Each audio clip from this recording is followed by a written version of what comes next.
বন্ধুরা, আজ আমার বর বাজার থেকে আর মাছ নিয়ে এসছে। এই আর মাছগুলো তেলটা গরম হয়ে গেছে, আর মাছগুলোকে করে দুধে ছাড়বো।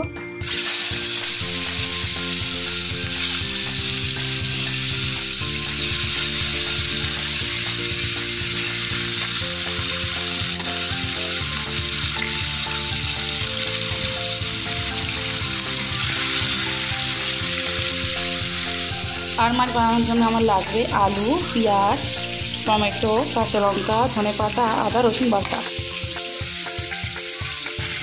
মাছগুলো ভাজা হচ্ছে, লাল লাল করে ভাজা হয়ে গেলে একটু পরে আমি তুলে নেবো এটাকে।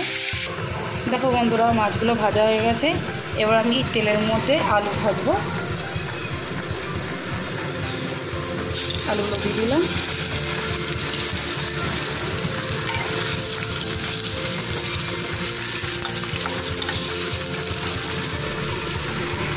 আমার মাছ আর আলু ভাজা হয়ে গেছে। আমি এবার এক এক কর এই মশলাগুলো দিতে থাকবো। প্রথমে দেবো শুকনো লঙ্কা, ফোড়ন তেলের মধ্যে। এবার দেবো পেঁয়াজ থেকে দিয়ে দিলাম।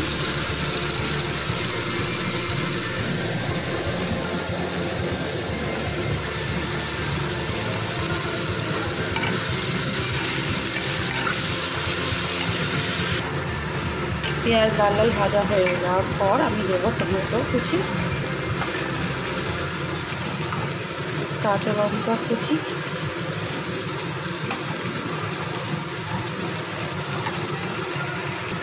তারপর তেলের মধ্যে দিয়ে দেবো আদা রসুন বাটা।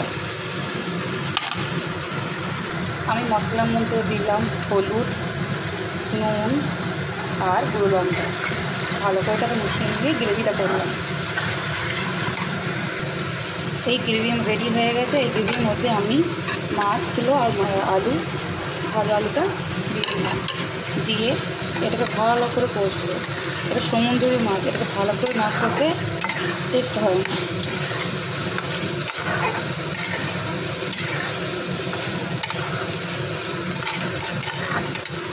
এর মধ্যে একটু ধনে পাতা ছড়িয়ে দেবো। ধনে পাতা দিয়ে কষবো।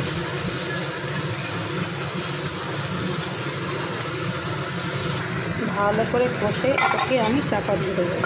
এই রান্নার মধ্যে একটু তেল ছাড়াবো। আস্তে করে দিলাম ফ্লেমটা। দেখো বন্ধুরা, তেল ছাড়ছে।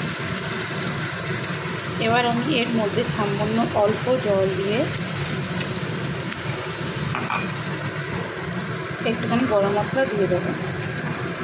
গরম মশলা দিলে টেস্টটা ভালো আসে। আর মাছ রান্না করতে করতে সঙ্গে সঙ্গে বানিয়ে ফেললাম চাটনি।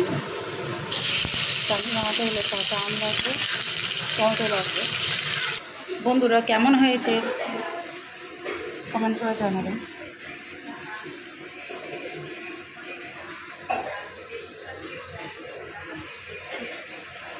চাটনিটাও বানিয়ে ফেললাম।